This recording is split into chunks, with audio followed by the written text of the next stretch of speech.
582803 ብር ከደረሰ እስከ መጪው ግንቦት 26 ኦሬዲ አሳክታቸዋል።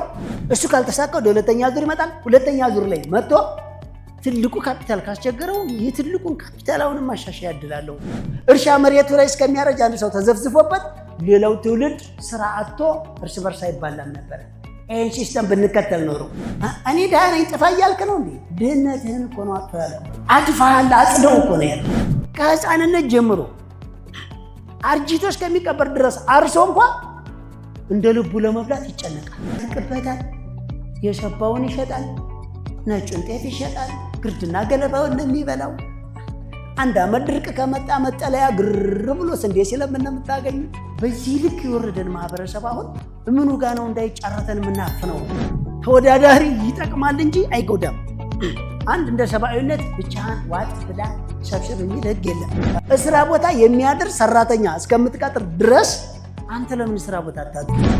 አይ ታውቃለህ፣ የልጅ ፍቅር እዛው ቀፈውና ተኛ። አይደለም መኖሪያ ቤትና የንግድ ቦታ ለዩ ተብሎ አልተባለ። ያ እኮ የንግድ መኖሪያ አይደለም። አንተ እኮ እየኖርክ አይደለም። ሲጀምር የኢትዮጵያ ህዝብ አብዛኛው እየኖረ ነው እንዴ? እያኗኗረ ነው እንጂ 5% ሰዎችን እኮ እያኗኗርን ነው። ገና እየኖርን አይደለም። ሐሳቤ ሪል ስቴት ነው ያለኝ 1000 ብር ነው ያለን ሰው በ1000 ብር ሪል ስቴት አይቻልም አላልነውም። የሚሊዮነሮች መንገድ ልዩ የቴሌቪዥን ፕሮግራም። እጆት ላይ ምን ያህል ገንዘብ አለ? ብዙ ገንዘብ፣ ትንሽ ገንዘብ፣ ምንም ገንዘብ አሳስቦት በዚህ ታላቅ መላ ይዘን መጥተናል። ሚሊዮኖችን በአጭር ጊዜ ሚሊዮነር የሚሆኑበት የቢዝነስና የሥራ ጥበብ ሥልጠና ልዩ የቴሌቪዥን ፕሮግራም የሚሊዮነሮች መንገድ በበላይ አትክልትና አስቤዛ መሥራችና ባለቤትነት በበላይ መልቲ ሚዲያ ይዘጋጃል። ዘወትር ቅዳሜ ከምሽቱ 2 ሰዓት ጀምሮ በሀገሬ ቴሌቪዥን ይቀርባል። የሚሊዮነሮች መንገድ እንዴት ሚሊዮነር እሆናለሁ ብለው አይጨነቁ። እኛ ዘንድ በተግባር ተፈትነው ውጤታማነታቸው የተረጋገጠ የቢዝነስ ጥበቦችን ይኮመኩማል። ይሰለጥናሉ፣ ይማራሉ፣ ቢዝነስን ይጀምራሉ፣ ስኬታማ ይሆናሉ። የሚሊዮነሮች መንገድ ሰርቶ መለወጥ ይቻላል፣ ተችሏልም። የሚሊዮነሮች መንገድ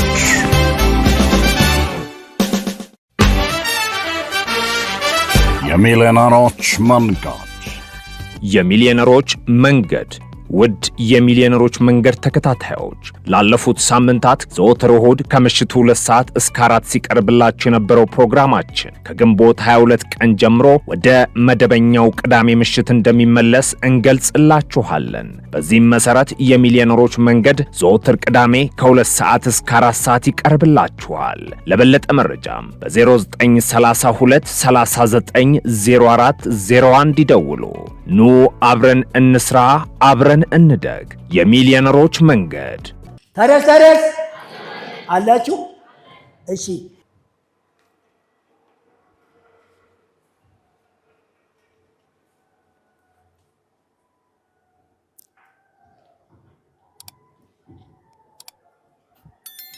ፕሮግራማችንን እንጀምራለን። ዛሬ እንዲያውም ያለን የሊደርሺፕ ኳሊቲ ትልቁ ስልጠናና ቢዝነስ ፕላን እሱን የምናሳይበት ነው። በተለይ አንደኛ ዙሩ ላይ ነው በደንብ ትኩረት የምናደርገው። ሁለተኛ ዙሮች ከአንደኛ ዙሮች ላይ እየኮረጃቸው እየተከተላቸው ነው ብለን ስለምናስብ ለማንኛውም ሁለቱንም ሃይላይት ቶሎ ባለው ደቂቃ እናሳያቸዋለን። ለማንኛውም ይህ ዘወትር በሀገሬ ቴሌቪዥን የሚተላለፍ በበላይ መልቲ ሚዲያ እየተዘጋጀ የሚሊዮነሮች መንገድ የቢዝነስ ፕላንና የሥራ ጥበብ ፕሮግራም ነው።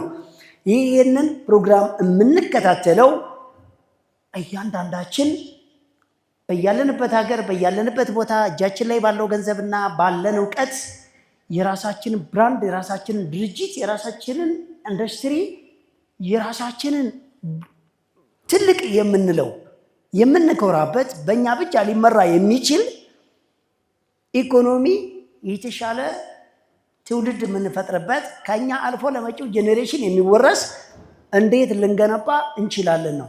እንግዲህ ድርጅት ያላቸውም ሰዎች ለቀጣይ ጄኔሬሽን እንዴት ማወራረስ እንዳለባቸው የሚቸገሩበት ሰዓት አለ። ድርጅት የሌላቸውም ሰዎች እንዴት የራሳቸውን ድርጅት መፍጠር እንዳለባቸው የሚቸገሩበት ሰዓት አለ።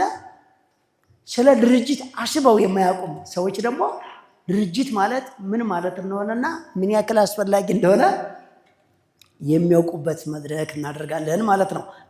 እንደሚታወቀው የሚሊዮነሮች መንገድ የቢዝነስ ፕላንና የስራ ጥበብ ፕሮግራም ለየት የሚያደርገው እንግዲህ ሰዎች እጃቸው ላይ ባለው ገንዘብ ብቻ ባለቻቸው ትርፍ ሰዓት ብቻ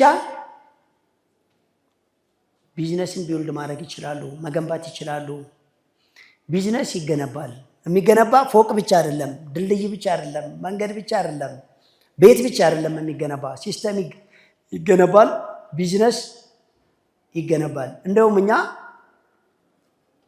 በዚህ ዓመት የሚያልቅ ዱባይ ላይ ሌላ ግዙፍ ኢንተርናሽናል ማርኬት እየገነባን ነው ስንላቸው ፎቅ ነው የምገነቡት ያለን ሰው አለና የኛ ከፕሮጀክቱ አንዱ አስፈሪው በምስራቅ አፍሪካ አይደላችሁም፣ በኢትዮጵያ አይደለም፣ በአፍሪካ አይደለም፣ በዓለም እስካሁን ዲዛይን ያልተደረገው ልዩ የኛ አንደኛው ፕሮጀክት ከከተማ ውጭ የሚገነባው የሳተላይት ከተማ ትልቅ ኢንቨስት እየተደረገበት ነው ስንላቸው ማለት ግራውንዱ አልቋል የሚሉ ሰዎች አሉ። ግንባታ እኮ ልክ መሬት ላይ ሲወርድ አይደለም የሚቆየው፣ እዚህ ውስጥ ነው አውርተናቸዋልና። ስለዚህ ይህ ቢዝነስ የሚገነባው ከ100 ብር መነሻ ካፒታል ጀምሮ ነው። ከ100 ብር መነሻ ካፒታል ይጀምራል። በ100 ብር የሚጀምሩ አሉ፣ በ500 ብር የሚጀምሩ አሉ፣ በ1000 ብር የሚጀምሩ አሉ፣ በ5000 የሚጀምሩ አሉ፣ በ10000 የሚጀምሩ አሉ፣ በ20000 የሚጀምሩ አሉ። እስከ 100000 ይቻላል። ከ100000 በላይ ግን የለም። ከ100000 በላይ የለም። ስለዚህ ከ100000 በላይ ለምን እንደሌለ አንድ ግርምት ነው፣ ብዙ ሰዎች ጥያቄ ነው። ከ100 ብር መጀመር እንዴት እንደተቻለ የብዙዎቹ ጥያቄ ነው። እንግዲህ እሷን በደንብ ግልጽ እንድትሆንልን እያየናት እንሄዳለን። ሶስተኛ ዙሮች ግን ልዩ የሚያደርጋቸው ሶስተኛ ዙር ሰልጣኞች ጀምሩ እስከሚባል ድረስ ብዙዎች ጀምረዋል። ስራ መጀመር ብቻ አይደለም፣ እስከ ዛሬ የራሳቸው ቢዝነስ በትራዲሽናል መንገድ በቁብ በብድር በዱቤ በምናምን የጀመሩትንና ያለቃለቁትና ያውሰበሰቡትን ቢዝነስ አሁን በሶስተኛው ዙር ስልጠና እኛ ገና ጀምሩ ብለን እኛ ሲስተሙ ሳይገቡ ገና ጀምረው ራሳቸውን በራሳቸው እየፈተኑ ነው ያሉት። ከየት ኮርጀው? ከአንደኞችና ከሁለተኛ ዙር ሰልጣኞች እየወሰዱ ነው ልምድ። እስኪ ራስን ችዬ የሚሊዮነሮች መንገድ ፕሮግራም ጀምሩ፣ ከዚህ በኋላ በቢዝነስ ፕላኑ መሰረት ማትራመድ ከሆነ ትወድቃለህ ሳይለኝ እስኪ ራሴን ችዬ ቻሌንጅ ላድርገው ብለው ብዙዎች ጀምረው እያሳኩ ነው። ለነሱ በእናታቸው አንድ ጊዜ አጨብጭቡላቸው። ማለትም ገና ወደ ግዳጅ ሳይገቡ በራሳቸው ሰሩ። እንደዚህ አይነት ዜጋ ነው የምንፈልገው። እንደዚህ ጀምር ሳልባል እስኪ ልጀምርና ልየው። አይታችሁ ከሆነ ብዙ ኮሜንት ላይ የካፒታል ማሻሻያ ብዙ ሰው እየጠየቀ ነው። ለምን? ካፒታሉ ገና ጀምሩ ሳይባሉ ኢንፎርሜሽን የላኩት ካፒታል እያሳደጉት መጡ ማለት ነው። ስለዚህ በዚህ ሁኔታ ላይ ግን የተወሰኑ ሰዎች እንዲያስተካክሉ የምመክረው ብሩ ማሳካቱን ብቻ የምታዩ እሷ ላይ ትንሽ አወራቸዋለሁ። በኋላ ወደዚች እንሄድ።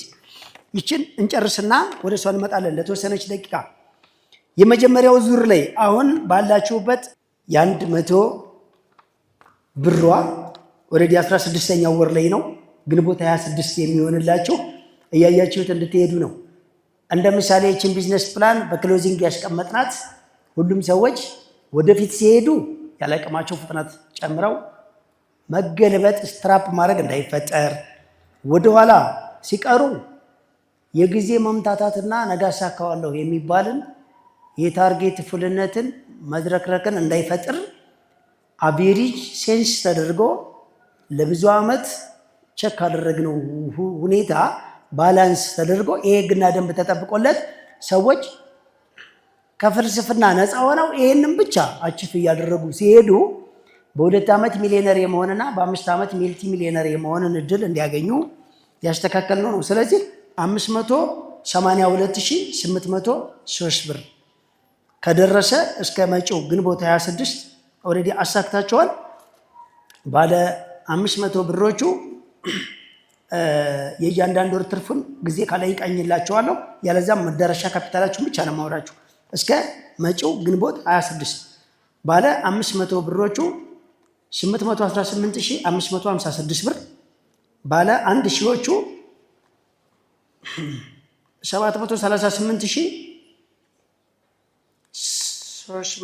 738358 ብር። የካፒታሎቹና የባላንሱ ጥያቄ በኋላ ላይ እንመጣበታለን። እሺ ባለ 1000 ሺዎቹ ማለት ባለ 5000 ሺዎቹ 993172 ብር፣ ባለ 10 ሺዎቹ 1,069,929 ብር፣ ባለ 20 ሺዎቹ 1,532,164 ብር፣ ባለ 30 ሺዎቹ 1,401,350 ብር፣ ባለ 40 ሺዎቹ 1,327,795 ብር፣ ባለ 50 ሺዎቹ 1,369,897 ብር፣ ባለ 60 ሺዎቹ 1,445,650 ብር፣ ባለ 70 ሺዎቹ 1,550,319 ብር፣ ባለ 80 ሺዎቹ 1,484,684 ብር፣ 1 ሚሊዮን ባለ 80 ሺዎቹ 1,484,648 ብር፣ ባለ 90 ሺዎቹ 1,539,082 ብር፣ ባለ 100 ሺዎቹ 1,558,413 ብር የምታደርሱት ነው። በጣም ጥሩ። የመጀመሪያ ወር ማነው ሁለተኛው ዙር ሰልጣኞች 8 ወር ማነው ግንቦት 26 8ኛ ወር ይሆናቸዋል። ስለዚህ በቢዝነስ ፕላኑ መሰረት ግራ ሳትጋቡ ወደኋላ ወደፊት ሳትቀሩ ልክ ሩጫቸውን ባላንስ አድርጋቸው እንድትሄዱ ካደረግነው ሲስተም ላይ ሶስተኛ ዙሮችም ከነዚህ ተሞክሮች የምትወስዱ ስላለ ይሄ 8ኛው ወር ላይ ጀምሮ ያለውን ባለ 100 ብር ብቻ የጀመራችሁ ሰዎች 17776፣ ባለ 500 ብሮቹ 47044 ብር፣ ባለ 1000 ሺዎቹ 54166 ብር፣ ባለ 5000 ሺዎቹ 124791 ብር፣ ባለ 10 ሺዎቹ 158305 ብር፣ ባለ 20 ሺዎቹ 247932 ብር፣ ባለ 30 ሺዎቹ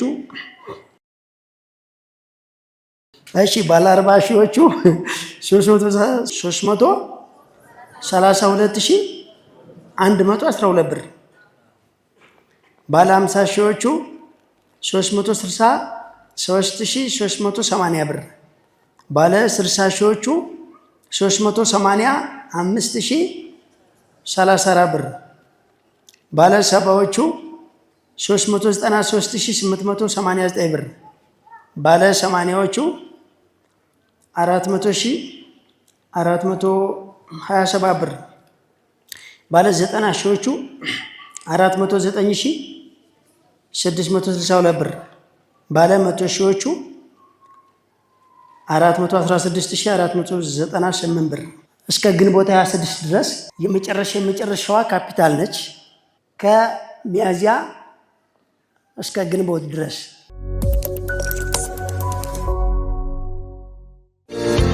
በአፍሪካ የመጀመሪያ የሆነውን የሚሊዮነሮች መንገድ የቢዝነስ ፕላንና የሥራ ጥበብ ሥልጠናን አዘጋጅቶ ያለምንም ክፍያ በነፃ ለህብረተሰቡ በማደል ፋና ወጊና አብሪ ኮከብ ነን። ታዲያ የዚህ ሁሉ የልህቀት ሥልጠናዎች ሙሉ ወጪያቸው በበላይ አትክልትና አስቤዛ ማዕከል ይሸፈናል። አስደማሚ ነው። እርሶም ከበላይ አስቤዛና አትክልት ሲሸምቱ በአገልግሎታችን ይደሰታሉ። በሀገራችን የቢዝነስ ስልጣኔ ላይ አሻራውን ያትማሉ።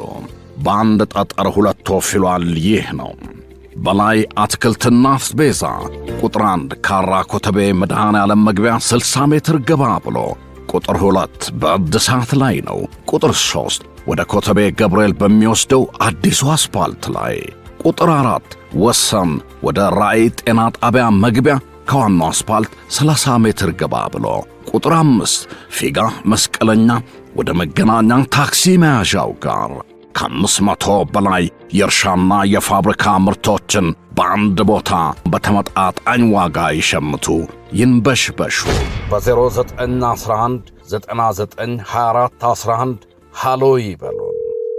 በላይ አስቤዛ ማዕከል የጊዜውና የኢኮኖሚው ብቸኛ ጋር። በላይ አስቤዛ ማዕከል በየአንዳንድ ወር ምን ያክል ትርፍ አምጥተን ነው እዚህ ደረጃ ላይ ልንደርስ የምንችለው የሚለውን ስክሪኑ ላይ የምትመለከቱት ይሁንና ያለንን ጊዜ ለመጠቀም ብዙ ሰዎች እንግዲህ ይሄ ቀመሩ ነው ይሄ ነገር ግን ምን አድርገን ምን ገዝተን ምን ሸጠን ምን አገልግሎት ሰጥተን ከየት አመተን የሚሉ አሉ። ብዙዎቹ ደግሞ ይህንን አገልግሎት ይህን ስራ ይህን ስታንዳርድ ስንነግራቸው ደግሞ በእናንተ ቢዝነስ ፕላን መሄዳችንን በምን እናረጋግጣለን ለምትሉት እንዲሳካላችሁ ማነው ግልጽ እንዲሆንላችሁ ነው። የተወሰናችሁ ሰዎች ምናልባት ይሄ ሲደጋገም የማታው አንድ ጥያቄ ላንሳላችሁና ግልጽ እንድትሆንላችሁ የመጀመሪያውም ዙር ሁለተኛውም ዙር ሶስተኛውም ዙር ገና ቀጣይ አራተኛውም ዙር አንድ ጋር ነው የሚሰለጥነው ለየብቻ ነው ምትሉን አላችሁ። አንድ ጋር ነው። ይሄ ማለት የመጀመሪያዎቹ እየተደጋገመ ነው የሚነገራቸው ወይም ደግሞ መጀመሪያ በኋላ የመጡት ቤዚክ የሆነ የመጀመሪያ ዙር ስልጠና አይሰጣቸውም የሚሉ በውስጥም ብዙ የሚጠይቁን ስላሉ የመጀመሪያዎቹ ዙር ይሄን፣ ሁለተኛው ዙር ይሄን፣ ሶስተኛው ዙር ይሄን፣ አራተኛ ዙር ይሄን፣ አምስተኛ ዙር ይሄን እያልን ነው የምንሄደው። አዳዲስ የመጡትም የምንሰጣቸውን የአዳዲስ ጅማሮ የስነ ልቦና ስልጠና የቅድመ ዝግጅት ስልጠና ከፊት ያለፉ ሰዎች የዘለሉትን ሕግና ደንብ ለማረም እንዲመቻቸው አንደርስታንድ ያደርጋሉ። ከፊት ላሉት ሰዎችም የሚደርሱበትን ትልልቅ ኢንቨስትመንት የሰራተኛ አቀጣጠር የኮንትሮላይዝድ የሊደርሺፕ ኳሊቲ የኢንቨስትመንት ሲስተም ስናስተምር ከታች ያሉትም እየነቁ ይሄዳሉ። መሀል ያሉትም ሁለቱንም ይጠቀማሉ። ሌላ እዚህ ውስጥ እኛ ጋር ምን አለ? አንደኛ ዙር ላይ ማሳካት ያቃተው ሰው አንድ እድል አለው። የካፒታል ማሻሻያ እዚያው ባለበት ዙር ላይ ለምሳሌ በ100 ሺህ ብር ለማሳካት ሶስተኛው ዙር ላይ የተቸገረ ሰው በ50 ሺህ ብር ወይም የ20 ሺህ ብሩን ቢሰራ አሳክቶታል፣ አሻሻለ። ስለዚህ የሚቀጥለው ላይ እየተለማመደ ቶሎ ቶሎ አብሮ እንዲሄድ ያደርጋል። የመጀመሪያው ዙር ላይ ካፒታል አሻሽሎ ምንም ማሳካት ካቃተው ወደ ሁለተኛው ዙር ይመጣል። ስለዚህ ሁሉንም ማወቁ አድቫንቴጅ ስላለው ነው። ውደቁ እያልኳችሁ ግን አይደለም። ወደ ሁለተኛው ዙር ይመጣል። ሁለተኛው ዙር ላይ መጀመሪያ አንደኛው ዙር ላይ የትልቁ ካፒታል ማሻሻል ከተቸገረ በትንሹ ካፒታል ወደኛ ካፒታል ማሻሻያ ብሎ በተመዘገበበት ስልክ ኮንፎርም ያደርጋል ብያቸዋለሁ። ኢንፎርሜሽን ይሰጣል። እሱ ካልተሳካ ወደ ሁለተኛ ዙር ይመጣል። ሁለተኛ ዙር ላይ መጥቶ ትልቁ ካፒታል ካስቸገረው የትልቁን ካፒታል አሁንም ማሻሻያ ያድላለሁ። አሁንም መውደቅን እያስተማርኳችሁ ሳይሆን በዚህ ፕሮግራም ላይ ማንኛውም ሰው ጀምሮ ከቢዝነስ ፕላኑ ፊት ወይም ኋላ ዝም ብሎ በራሱ ግምት እንዳይረግጥ ከቻለ የትልቁን ካልቻለ ትንሹን ካልቻለ ሁለተኛውን ዙር ብቻ ግን ይቆይ እንጂ በሕግና ደንቡ መሰረት ተጠቅሞ በቀላሉ በሚሊዮነሮች መንገድ የቢዝነስ ፕላንና የስራ ጥበብ ሕግና ደንብን ተከትሎ በ2 ዓመት ሚሊዮነር ከ5 ዓመት በኋላ የሚልቲ ሚሊዮነርነትን ደረጃ ተቆናጦ ቢሰራም ባይሰራም ይችል እንዳረሱ ቢሰራም ባይሰራም ከ5 ዓመቱ በኋላ ማናጀር ሳያስፈልገው ሄዶ መቆም ቦታው ሳያስፈልገው 10 ጊዜ ለልብሪ ለብድር ለስም ለአክሲዮን ለምናምን ለባንክ ለቁብ ለዱቤ ሳይጨናነቅ ብራንዱንና የሊደርሺፕ ኳሊቲ ግንባታውን ብቻ ተማምኖ የማይቋረጥ ገቢ እድሜ ልኩን የሚጦር እሱ ካለፈም በኋላ ለመጪው ጄኔሬሽን ዓለምን ድንበርና ዘመን ተሻጋሪ የሆነ ዓለምን የሚያካልል ብራንድና ትልቅ ገቢ እንዲኖረው የግድ ይህንን ህግ መከተል ግዴታ ነው። አለቀ። ለዛ ነው አዳዲስ የሚመጡትንም መሀል ላይ ያሉትንም የፊተኞችንም በደንብ የምናወራርሳቸው ማለት ነው። ሌላ ብዙ ሰዎች በግል የሆነ ጥያቄ ለመጠየቅ ስትሞክሩ ሚዲያው ላይ ጠይቁ ምንላቸው ለምንድን ነው? ሚዲያው ላይ የኛ ቢዝነስ ፕላን ሲስተም ንግድን፣ አገልግሎትን፣ ማምረትን አጠቃላይ ቢዝነስን ምን ማድረግ ነው? ውድድር ውስጥ ማስገባት ነው። የአደባባይ ሚስጥር ማድረግ ይፋዊ ማድረግ ነው። ለምን ካላችሁኝ 12 ሀገር ላይ ይሄር ነው ሐውልታቸው ስር ፎቶ ልንነሳ አይደለም። የከተማቸውን መዋብ ልናይ አይደለም። ስንት ቢሊዮነሮች እንዳሉ ልናይ አይደለም። የህዝባቸውን ስነ ልቦናና የቢዝነስ አገነባብና የሊደርሺፕ ኳሊቲ፣ የአገልግሎት አሰጣጥ፣ የአመራረት፣ ኢምፖርትና ኤክስፖርት፣ የብራንድ ቁጥጥርና የሪሞተር ኢንተርናሽናል የቢዝነስ ረቂቅ ህጋቸውንና ባህላቸውን ለመበርበርና ለማጥናት ነው። ስለዚህ ቢዝነስ በነ ቻይና በነ ህንድ በነ እስራኤል ውድድር ነው ቢዝነስ። እኛ ሀገር ደግሞ ቢዝነስ ድብቅ ነው። ትልቁ ነጋዴ ትንሹ እንዲያድግ አይፈልግም፣ እንዲመጣ አይፈልግም። ትልቁ ኢንዱስትሪ ባለቤት ትንንሽ ማኑፋክቸሪንግ ባለቤቶች እንዲፈጠሩም እንዲመጣ አይፈልግም። ትልቁ አስመጪ ሌላ ትንንሽ አስመጪዎች እንዲያውቁትም እንዲገቡም አይፈልግም። ይህ የሀገሪቱን ኢኮኖሚ ያዳሸቃት ብቻ አይደለም የምላቸው ራሱ ቢዝነስ ማኖቹ ራሱ የኢንዱስትሪ ባለቤቶች ነጋዴዎቹ፣ አስመጪዎች ወይም አገልግሎት ሰጪዎች ወይም አምራቾቹ ተበድለዋል። ለምን ብትሉኝ በጣም ብዙ ተወዳዳሪዎችና ባለሙያዎች ወደ ቦታው ቢመጡ ኖሮ በጣም አዳዲስና ቀላል ምቹ ብዙ እውቀቶች ይኮራረጁ ነበረ። ብዙ መነቃቃቶች ይመጡ ነበረ። ብዙ መብርታት ይመጡ ነበረ። ብዙ ቀለል የሚያደርጉ አማራጮች ይፈጠሩ ነበረ። ብዙ ሽቅድምድሚያዎች ይመጡ ነበረ። ብዙ ሳንጨናነቅ በቀላሉ ደንበኞች ይመጡልን ነበረ። በቀላሉ ምርት እናገኝ ነበረ። በቀላሉ ተጽዕኖ ፈጣሪ መሆን እንችል ነበር ማለት ነው። ስለዚህ እኛ በባለፈም የሆነ ነገር ነግሬያቸዋለሁ። ትንሽ እንኳ ገጠራማ አካባቢ ላይ ሄዳችሁ አንድ ፍራፍሬ ወይም ጥራጥሬ ወይም የእንስሳ ግብአቶችን ወይም ራሳቸው እንስሳዎችን ወይም የእንስሳ ተዋጽኦችን የሚያንቀሳቅስ ወይም ለግብርና ምርት ግብአት የሚውሉ ንግዶችን የሚያንቀሳቅስ ትንንሽዬ ከተማ ላይ ገጠራማ አካባቢ እንኳ ብትሄዱ ነባር ነጋዴዎች ያንን ሳያጠፉታል። እነዚያ ሰዎች ልጆቻቸውን ከማሳደግና ልክ ለዕለት ጉርሳቸው ከመብላት ውጭ እኮ ምንም አይነት እድገት የላቸውም። እና አዲስ የሚመጣውን ሰው ለማምከን ኪሳራ ይመድባሉ። እንዳይወዳደራቸውና የሚያሸንፋቸውና እነሱን ጥሎ የሚሄድ ስለሚመስላቸው እነሱ በቃ የሚያበቃላቸው ስለሚመስላቸው ማለት ነው። ስለዚህ ያ ሰውዬ ከስሮ ይሄዳል፣ ሌላ አዲስ ሰው ይመጣል። ያንንም ለማክሰር ጊዜና ገንዘብ ይመድባሉ። ያ ትውልድ ከሰረ ደግሞ ሌላ ሰው ይመጣል። እነሱም ያንን አካል ለማፈን ጊዜና ገንዘብ ሲበጅቱ እንደገና ያልሰማው ደግሞ እየመጣ ገንዘቡን እያከሰረ ድጋሚ ንግድ ወይም አገልግሎት ወይም ማምረት በዚች ሀገር ላይ አያዋጣም ብሎ ሞራሉ እስከሚሰበር ድረስ እየጣለ ሲጠፋ እነዚያም እሱን በማምከን እነዚህም ሳያውቁ እየሄዱ በመምከን ነጋዴዎችም አገልግሎት ሰጪዎችም አምራቾችም ሁሉም ኪሳራ በኪሳራ ሆነው ሁሉም በጋራ ይጥሉትና አገሪቷን ጥለዋት ይሸደዳሉ። ሌላ ሀገር ሄደን የኮረጅኑ ደግሞ ነገራቸው። ትልቁ ትንሹን በጣም ይወደዋል። ለምን ካላችሁኝ እንደ ሰብአዊነት እንደ ሀገር እንደ ማህበራዊ ግዴታ ብቻ አይደለም፣ እንደ ቢዝነስ ያዋጣል። እንደ ቢዝነስ ፍልስፍና ያዋጣል። ከመሃይሞች ወጣ ብለው ወደ ምሁራን ስታንዳርድ ስንገባ ለምን በሉኝ፣ አንድ ትልቅ አከፋፋይ ነጋዴ ብዙ ቸርቻሪዎች ቢመጡ ብዙ ደንበኛ ያገኛል አያገኝም? ያገኛል አያገኝም? ያገኛል። አንድ ፋብሪካ ያለው አካል ብዙ አከፋፋዮች ሲፈጠሩ ገዢ ያገኛል አያገኝም? ያገኛል። ያ የፋብሪካ ባለቤት ብዙ ግብአት አምራቾች ሲኖሩ በቀላሉ ግብአትን ያገኛል አያገኝም? ያገኛል። እሺ እታች ያለው ቸርቻሪ ሲመጣ አከፋፋው ገቢ ያገኛል ካልን እታች ያለው ቸርቻሪ ሲመጣ ጥቅም አይደለም የሚያገኘው፣ ተቀናቃኝ ነው አይደለ? ግን አይደለም።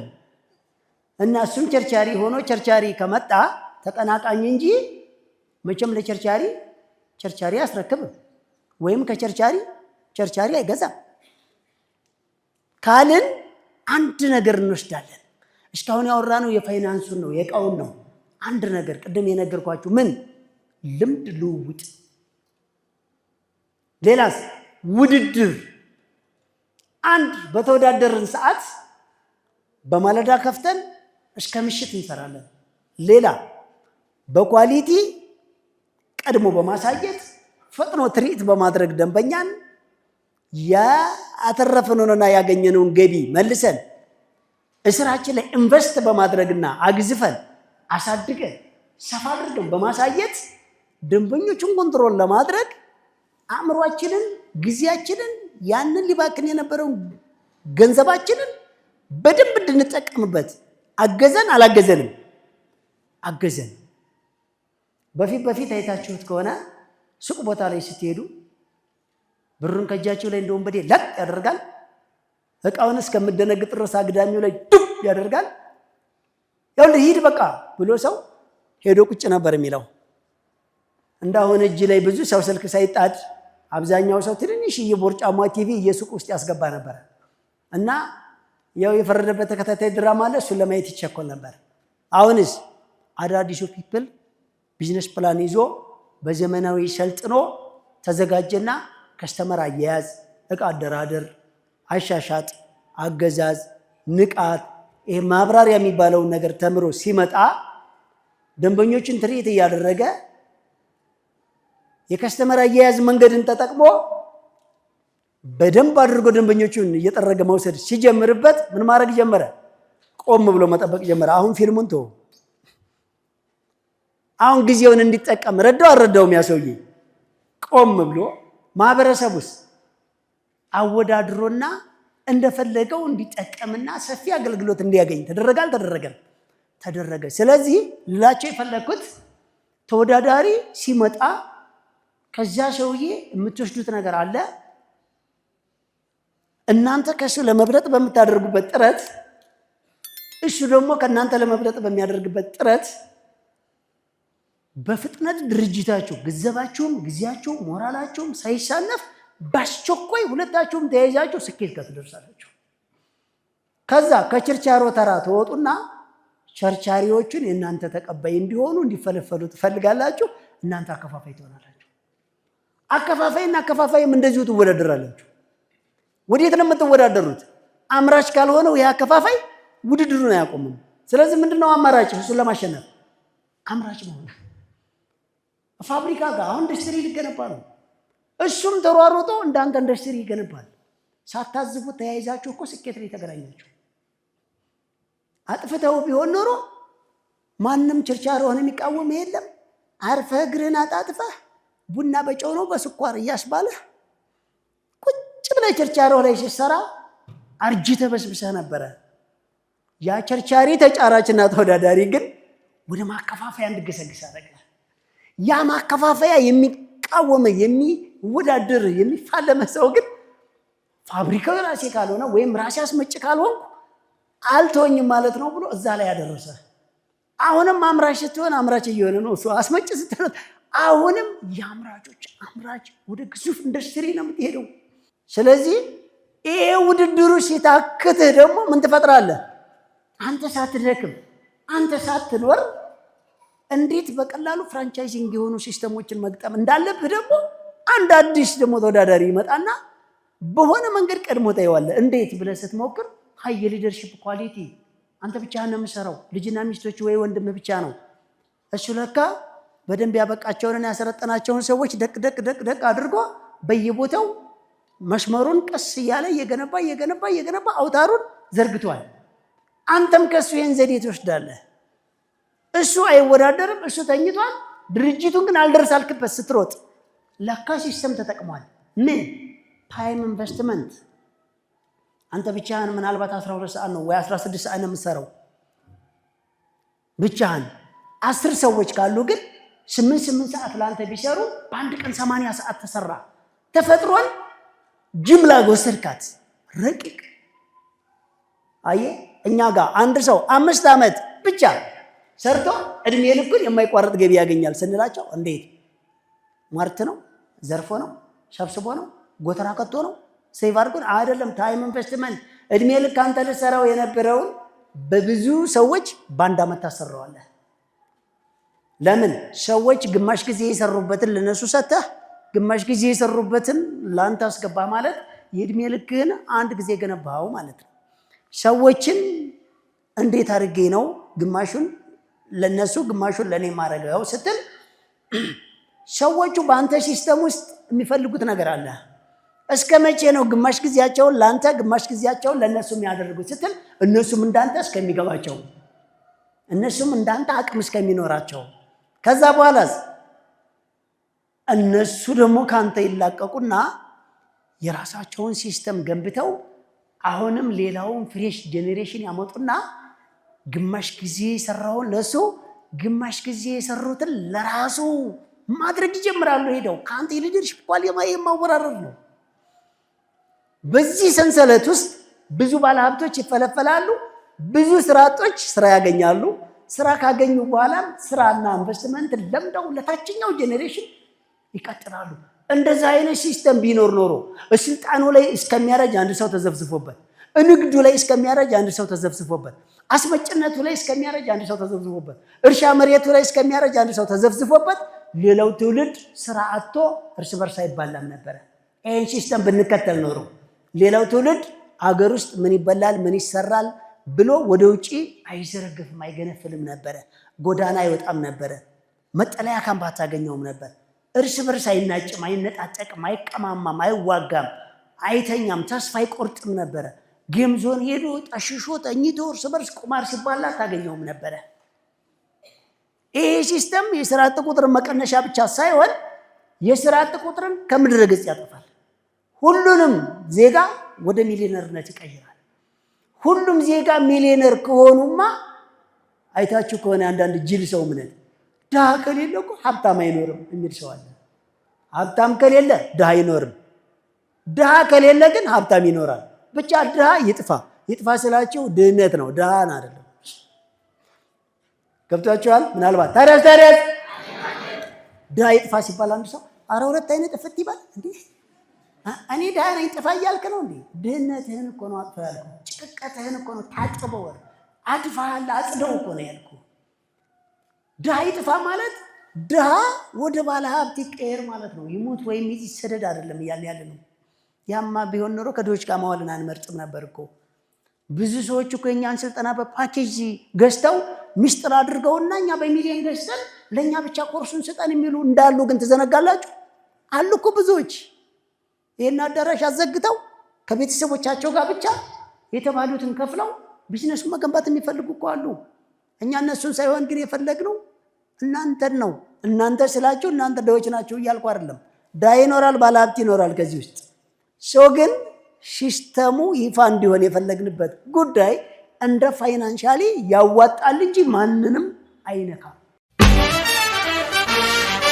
የሚሊዮነሮች መንገድ የሚሊዮነሮች መንገድ። ውድ የሚሊዮነሮች መንገድ ተከታታዮች ላለፉት ሳምንታት ዘወትር እሁድ ከምሽቱ 2 ሰዓት እስከ 4 ሲቀርብላችሁ የነበረው ፕሮግራማችን ከግንቦት 22 ቀን ጀምሮ ወደ መደበኛው ቅዳሜ ምሽት እንደሚመለስ እንገልጽላችኋለን። በዚህም መሰረት የሚሊዮነሮች መንገድ ዘወትር ቅዳሜ ከ2 ሰዓት እስከ 4 ሰዓት ይቀርብላችኋል። ለበለጠ መረጃም በ0932 39 04 01 ይደውሉ። ኑ አብረን እንስራ፣ አብረን እንደግ። የሚሊዮነሮች መንገድ የሚሊዮነሮች መንገድ።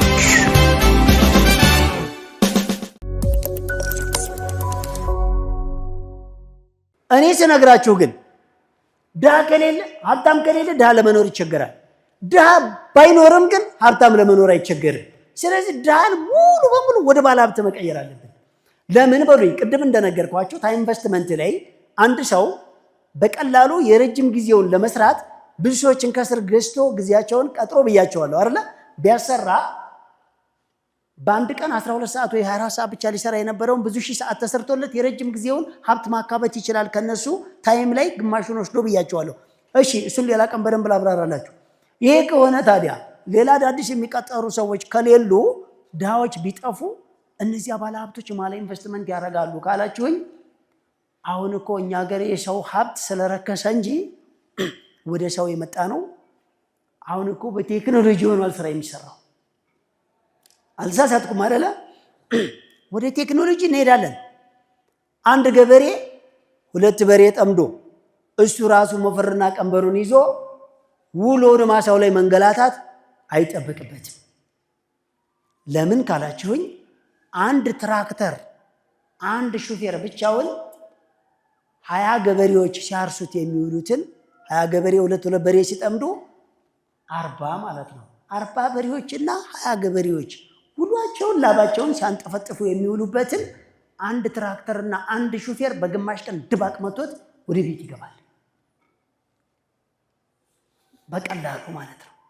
ይሄኛ ሀገር ኮንስትራክሽን አይታችሁት ከሆነ ትንንሽ ከተማ ላይ ብትሄዱ 5ኛና 4ኛ ፎቅ ድረስ በባሪላ ነው ተሸክመው በባሊ ነው የአርማታ አሸዋና ሲሚንቶ የሚወጣው። ለምን ካላችሁ አንድ ክሬን ወይም ሊፍት ከመግጠም ልቅስ የሰው ጉልበት ስም ርካሽ ነው እንጂ ሁሉንም ነገር ኮምፒውተራይዝድ በማሽን የሚሰራ ነው። ሁሉም ስራ ኦፕሬተር ብቻ ነው የሚያስፈልገው። አንዳንድ ቦታ ላይ አይታችሁ ከሆነ ትናንሽ ግድቦችን የሚሰሩት በዶማ ቆፍረው በአካፋ ሸዋና ድንጋዩን ዝቀው ነው። ለምን ካላችሁኝ ትንንሽ ሎደርና ኤክስካቫተሮችን ለመከራየት የሚወጣው ብር ልቅስ የሰው ጉልበት ርካሽ ስለሆነ እንጂ ሁሉም ባለሀብት ቢሆንና የፋይናንስ ገደብና ችግር ባይኖር ኖሮ ማሽነሪዎችን አዘን በትንሽ ጊዜ ብዙውን ዓመት መስራት እንችላለን። መጀመሪያ ግን የሰው ልጅ እያለ ለማሽኖቹ ስራ እንፍጠር ብለን ነው እንጂ መጀመሪያ ግን ሁሉም የሰው ልጅ ወደ ባለሀብትነት መምጣት መቻል አለበት ማለት ነው ባጭሩ። ስለዚህ ባለሀብት የትኛው ምሳሌ አይታችሁ ከሆነ እና አማዞን ካምፓኒ ሰዎችን እየቀነሱ በተራ ሰራተኝነት አይደለም የምላችሁ፣ በማናጀር ደረጃ ለራሱ ሮቦቶችን በሰው እየተኩ ነው ያሉት። እንደውም የዛሬ 2 ዓመት አካባቢ ነው የዛሬ ዓመት አካባቢ አይታችሁ ከሆነ አንድ የደቡብ ኮሪያ ዘመናዊ በጣም የሰለጠነ ሮቦት ከስራ ብዛት ራሱን አጥፍቷል። ሰምታችኋል? ለዛውም የትልቁ መስሪያ ቤት ዋና ሰነድ ተላላኪና አደራጅ ነበር፣ ሰነድ አደራጅ ማለት ነው። ስለዚህ ትልልቅ ፋብሪካዎች፣ ትልልቅ የኢንዱስትሪ ቦታዎች፣ ትልልቅ የገበያ ማዕከላቶች ኤአይን ባሪያ እያደረጉት ነው ማለት ነው ባጭሩ። ሮቦቶች ወደ ስራ ከገቡ ቆዩ። ለምን ካላችሁኝ አንድ ሰው ሄዶ የእውቀትና የገንዘብ ጥግን ከተቆጣጠረ በኋላ ከሰው ልጆች ውጪ ስራ ተሰርቶ የሰው ልጅ በአእምሮ ብቻ ኦፕሬት በማድረግ ቴክኒካል ነገሮችን መጠቀም፣ መዋብ፣ መገልገል ይችላል። ስራውን በማሽነሪዎች ሁሉንም መጨረስ ይቻላል። አሁን እስኪ የነ እስራኤልንና የነ ጀርመንን ምናምን አንዳንድ የነ ህንድን የነ ፓኪስታንን አግሮ ኢንዱስትሪ እስኪ ሪሰርች አድርጉናውት። ማሽን ያርሳል፣ ማሽን ያጠጣል፣ ማሽን ይኮተኩታል፣ ማሽን ያርማል፣ ማሽን መድኃኒት ይረጫል፣ ማሽን ሰብሉን ያጭዳል፣ ማሽን ይወቃል፣ ማሽን ይፈለፍላል፣ ማሽን ፕሮሰስ አድርጎ አብስሎ ማሽን ቴብል ላይ አመጥቶ ሻይ ጠጡ፣ ዳቦ ቅመሱ፣ ኬክ ግመጡ ይላል። አያችሁት? ምንም ነው። የኛ ሀገር ገበሬ እኮ ጥፍሩ ውልቅ እስከሚል ወገቡ ጉብጥ እስከሚል ከህፃንነት ጀምሮ አርጅቶ እስከሚቀበር ድረስ አርሶ እንኳን እንደ ልቡ ለመብላት ይጨነቃል፣ ያልቅበታል። የሰባውን ይሸጣል፣ ነጩን ጤፍ ይሸጣል፣ ግርድና ገለባውን ነው የሚበላው። አንድ ዓመት ድርቅ ከመጣ መጠለያ ግር ብሎ ስንዴ ሲለምን ነው የምታገኙት። አንድ ዓመት ጦርነት ከተነሳ ግር ብሎ ብሎ በረሃብ ቀንጭረው እንዳለ ዝንብ ሲራገጥባቸው ነው የምታገኟቸው። ምግብ ጩኸት ነው። ዓለም በሙሉ ጋዜጣ በፎቶአችን ይበተናል። ዝንብ እያረፈብን እያለቀስን አጥንታችን እንዲሆኑ አያችሁ። በዚህ ልክ የወረደን ማህበረሰብ አሁን ምኑ ጋር ነው እንዳይጫረተን የምናፍነው? ስለዚህ ለብቻ ስልጠና ስጠይቁኝ እኔ አንዳንድ ቢዝነሶችን ሚዲያው ላይ ጠይቁኝ እምላችሁ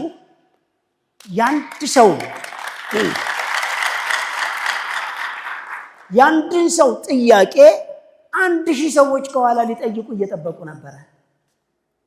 ገብቷቸዋል። ለዚህ ሚዲያ ሚሊዮን ብር እያወጣን ለዚህ አዳራሽ ይሄን ያክል ፕሮግራም ያስፈለገን እናንተ 500 ማትሞሉ ሰዎች እዚህ ጋር ቁጭ ብላችሁ ሲሰለጥኑ ከኋላ በ5 እና በ10 ሚሊዮን የሚቆጠሩ ሰዎች የእናንተ ጥያቄ ሲመለስ የነሱ ጥያቄ እዛው መምጣት ያልቻሉ ሰዎች እንዲመለስላቸው ነው። እኛ እዚህ ስናገኝ እነሱም እዛው ነው እንዲያገኙ ነው። እኛ ስናድግ እነሱም ማደግ እንዲችሉ ነው። ተወዳዳሪ ይጠቅማል እንጂ አይጎዳም። አንድ እንደ ሰብአዊነት ብቻህን ዋጥ ብላ ሰብስብ የሚል ህግ የለም። እንደ ሀገርም ሀገር የምትገነባው እኔ ሳገኝ ሰንበዴ ያገኝ የሚባለውን መርህ ተግባራዊ ስናደርገው ነው። ይሄ በጽሁፍ አይደለም፣ በድምፅ ብቻ አይደለም፣ በመጽሐፍ አይደለም፣ በስብሰባ አይደለም። ይሄ ቤተ ክርስቲያን ወይም ደግሞ መስጊድ ወይም ቸርች ቆመን ብቻ አይደለም። ስንኖረው እንዲህ አይነቱን ነገር ስንኖረው እንደ ሀገር በቀላል ሀገር ትቀየራለች። ምቀኛ ይጠፋል። ሁሉም ሰው እውቀትንም ሀብትንም መጋራት ልምድ ያደርጋል። ገብቷቸዋል አይደለ? ቀደም ያነበብነውን የቢዝነስ ፕላን በየወር የምናመጣትን የካፒታል መጠን ከጊዜው ጋር አብራ እንድትሄድ የተገጠመችዋ እሷን ስላሳካችሁ ብቻ በትክክል እየሰለጠንኩ ነው ብላችሁ እንዳታስቡ። ለምን ካላችሁኝ እሷ አነስ ስላለች ከሆነ እያሳካችሁ ሄዳችሁት እየሰፋ ሲሄድ ማሳካት ማትችሉበት ደረጃ ላይ እንዳያደርሳችሁ ምን ታደርጋላችሁ? በቀን አንድ ደንበኛና አንድ ዕቃ ስንል የነበረው ትርፍና የሰው ሀብት እና የገንዘብ ሀብት አብሮ እንዲያድግ ነው። ካፒታላችሁ እናንተ ብቻ ሌት ተቀን እየሰራችሁ እያሳካችሁ ከሆነ ሁለተኛው ዓመት ላይ በየወር 500,000 ማትረፍ አለብህ ስትባል አንተና ልጆች ወይም ሚስት አንተና ወንድም ወይም እህት ሰርታችሁ አታሳኩትም። ያንን ቅድም እንደነገርኳችሁ የሊደርሺፕ ኳሊቲ ላይ መስራት ስላለባችሁ አንድ ቀን ስትሉ አንድ ደንበኛን ካሰባችሁ አንድን ዕቃ ካሰባችሁ አንድ ሲስተምንም እንዳረሱ ነገ ከፊት ምን ሊመጣ ይችላል? ነገ ጅምላ ስገዛ በምን አይነት መኪና ነው የምጭነው? ነገ ሲሰፋ ሰራተኞች ስቀጥር እንዴት አድርጌ ነው የምቆጣጠራቸው? የራሴ ሰራተኛ ለራሱ እና አንድ ጋነን እያለ እየተጻጻፈ ቢያዘርፈኝስ? የራሴ ሰራተኛ ለራሱ ገንዘቤን ይዞት ቢሄድስ? አገር ሰላም ብዬ የላኩት መኪና እዛው ቢዘረፍ ወይስ ቢቃጠልስ? በቃ ሰርቼ ካተረፍ ለራሴ ነው ብዬ ሳስብ ከሰራው ካተረፍኩት በላይ ይሄን ያክል ግብር መጥቶብሃል ብባልስ? ስለ ባት፣ ስለ ግብር፣ ስለ ቀረጥ የማያውቅ ሰው ደግሞ ድንገት ቫት ተጥሎብሃልና ይሄን ያክል ስሸጥ ይሄን ያክል ለመንግስት ቫት ተጥሎብሃል ብባልስ? ኦዲት መደረግ አለብህ፣ ፋይል መዝገብ አደራጅ፣ ወጪ ገቢን ብባልስ? ገንዘቡ እየበዛ ሲሄድ ወደ ባንክ እየለመሄድ እየተቸገርኩ ለሌቦች በጋለጥስ? አምራችም ከሆንክ አገልግሎት ሰጭም ከሆንክ ነጋዴም ከሆንክ ይሄ ነገር ከፊትህ እያደረግ ስትመጣ ይገጥማል። ስለዚህ ካሁኑ አንድ ዕቃና አንድ ደንበኛ አስተካክለህ ካፒታልን ከፍ ያደረገ ቀን በቀን አንድ እውቀት ውሰድ። አንድ እውቀት ማንኛው መንገድ ነው ሰላም? ከማንኛው ኃይል ጋር ነው ተግባብቼና አጥንቼ ቢዝነስን ወደፊት ጤናማ ማድርገው? ምን አይነት ሰራተኛ ነው ታማኝ ሆኖ ከኔ ጋር ሊቀጥል የሚችለው? አሁን ሰራተኛ የግል ስልክ አያያዝ ያልንበትን መረጃ ታገኙታላችሁ። እናንተ መልካም ስታወሩ ውላችሁ በጎን መጥፎ ሲያወራ የሚውል ሰው አውሬ እንዳያደርገው ነው የግል ስልኩንም ሲሙንም አያያዝ ያልነው። እናንተ የምታወሩትን እናንተ የምትነግሩትን ብቻ እያዳመጠ እንደ ቤተሰብ አድርጉት ከናንተ ጋር ይኑርም ያልነው መንፈሳዊ ሻውነት ተጋብቶበት ተማምኖ ከናንተ ጋር ማደግን ከናንተ ጋር መኖርን ከናንተ ጋር መቀጠልን ወደፊት የናንተ ድርጅት አደግ ሲል የሱ መከፈትና መደራጀትን ብቻ እንዲያስብና ከፊት ቀደም አድርጋችሁ ያስገባችሁትን ሰራተኛ በፍጥነት የራሱን ድርጅት እንዲያቋቁም ማድረግ ከኋላ የሚመጡትን ቶሎ ገንዘባቸውን እንዳያጠፉ ከማንኛውም ሰው ጋር እንዳይገናኙ መጥፎ ነገር እንዳያስቡ ቶሎ ስልጠና በቀን 20 ደቂቃ በሳምንት 2 ሰዓት እየወሰደ በየ4 ወር የተለያዩ ልምድ ልውውጥ እየተደረገለት በየጊዜው እድገቱ እየታየና ምስጋና እየተሰጠው ያጠፋውን ጥፋት ሳታሙ በግልጽ እየነገራችሁትና ቁጭ ብላችሁ በሚቲንግ እየፈታችሁ ያንን ሰው ሙሉ በሙሉ ታማኝነት ምን ያክል የፋይናንስ ነፃነትን እንደሚያስገኝ ታማኝ ከሆነ የሰውዬ ከናንተ ጋር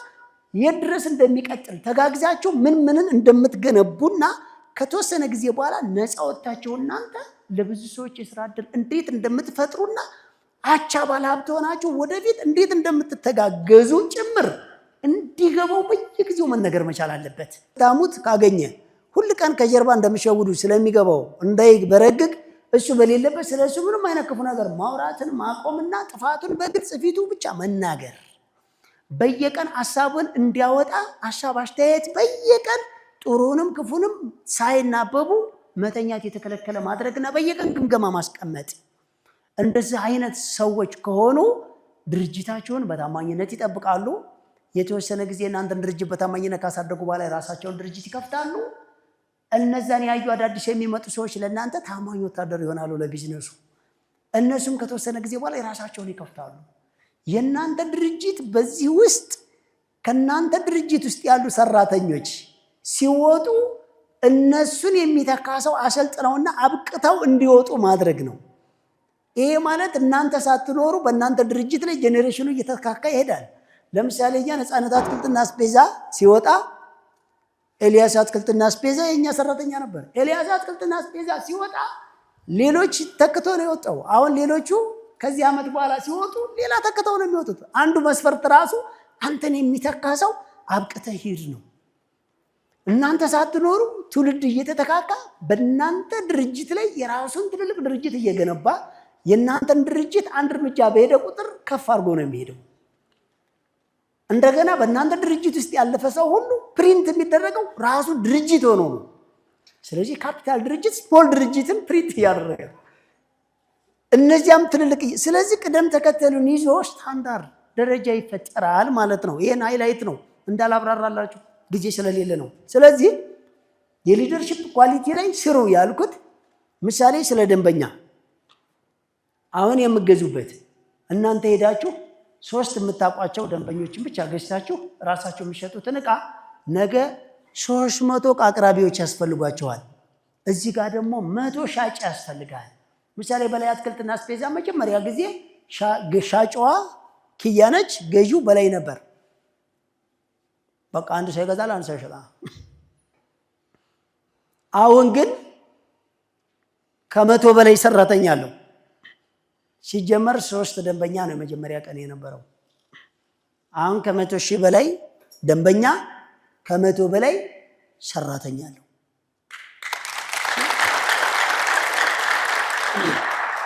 በፊት 16 ሰዓት እንሰራ ነበረ። አሁን ግን በቀን 16 ደቂቃ አንሰራም። ስራው ግን ያለማቋረጥ ይሰራል።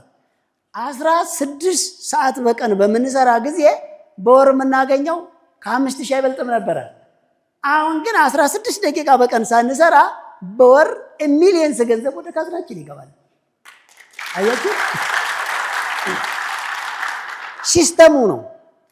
አንዳንድ ሰዎች ሶሻል ሚዲያ ላይ ያውንና አሁን እኮ የተቸገርነው ተግባሩ ነው፣ ኢትዮጵያ ውስጥ የሚያወራ አልጠፋም። አላወቁምና ነው እንጂ እኛ ወሬኞች ሳንሆን ሰራተኞች ነን። የሰራነውን አካሄዳችን መንገዳችንን የምናሳያቸው ያለ ምንም ጥርጥር። ወደ በላይ አትክልትና አስቤዛ ወይም ወደ በላይ ቢዝነስ ግሩፕ ማንኛውም ካምፓኒያችን ላይ የገባ ሰው 2 ዓመቱን ወይም 5 ዓመቱን ጠብቆ ህግና ደንቡን አክብሮ ከሰራ በዚህ በኩል ምንም ሆኖ ይግባ፣ በዚህ በኩል ግን ጂኒየስ ምሁር፣ ጂኒየስ ባለሀብት አለ። ስለዚህ ሁላችሁም ቦታ ላይ እያንዳንዷን ገና ትንሿን ስራ ስትጀምር እርሻ ነው የፈለግከው፣ ገና 1 ካሬ የሚያክል ቦታ ላይ እርሻ ተለማመድ በከተማ ግብርና። የዛን ጊዜ ጀምረ ነገ ስለሚሰፋው ኢንቨስትመንት ምን አይነት አቅራቢዎች፣ ምን አይነት ገዢ ደንበኞች፣ ምን አይነት ባለሙያዎች፣ ምን አይነት እያንዳንዷ በስር የሚሆኑ ሰዎችን አሁኑኑ ገምግማቸው። ከአሁኑ ጀምረ እያጠና እየፈተሽ እየመረመር ከሄድህ በኋላ አይከብድህም፣ በጭራሽ አይከብድህም ማለት ነው። ስለዚህ እኔ ብቻ ልጠቅለው የሚባል ነገር እንዳትሩ። ነገር ግን ቅድም እንደነገርኳችሁ እኔ እነዚህ ስጋቶች እንድፈሯቸው ሳይሆን ከፊት የሚመጡትን ቻሌንጆች የነገርኳችሁ ከአሁኑ ጀምሮ ተጠንቅቃችሁ ሲመጡ እንዳይጥሏችሁ ከወዲህ ጠንቅቃችሁ እንድታውቁ ነው። አንዳንድ ሰው ጤና ይስጥልኝ ስለው ማታ ህፃን አጠገቡ ያለቅሳል። ቤትህ እንዲህ? ስራ ቦታ ነው የምታድሩት ማለት ነው? አይ አይደለም፣ ቤት ነው። ስራ ቦታ ታዲያ ማን ነው ያለው? ማለት እያሳካ እንደሆነ በግል እየጠየቀ ቢዝነሱን ሄጄ ጎበኘሁለት ሰው አለ። አይ የሰፈር ጥበቃ አለ። እሺ የሰፈር ጥበቃ አይበለው እንጂ አሁን ቢሰርቀው ገና ያክስቱ ልጅ ተያዥ የሆነው ሰውዬ ያንተን ንብረት መክፈል ይችላል። ለምን ስራ ቦታ አታድርም? ስራ ቦታ የሚያድር ሰራተኛ እስከምትቀጥር ድረስ አንተ ለምን ስራ ቦታ አታድርም? አይ ታውቃለህ፣ የልጅ ፍቅር አየ ልጄ እና ይባባ እኔን ሲያጣኝ እዛው ቀፈውናተኛ እዛው እቀፈውናተኛ። እርሻ ከሆነ ጎጆ ሰርተህ፣ ሱቅ ከሆነ እዛው ዝግት አድርገህ፣ አገልግሎት መስጫ ቢሮ ከሆነች እዛው ኮምፒውተር ስር አይደለም። መኖሪያ ቤትና የንግድ ቦታ ለዩ ተብሎ አልተባለ። ያ እኮ የንግድ መኖሪያ አይደለም። አንተ እኮ እየኖርክ አይደለም። ያ መስሪያ ነው፣ ማምረቻ ነው፣ የንግድ ቦታ ነው፣ ቢሮ ነው። ግን አትደር ያለ ሰው የለም። መኖር ማለት እንግዳ አምተ ድግስ ደግሰ ሶፋ ምናምን አስፈተ እንደዚህ ዲስኩር ስታበዛ ነው መኖር ማለት እንጂ ስራ ቦታ እየዋለ እያደረ የሚሰራ ሰው ኖር አይባልም።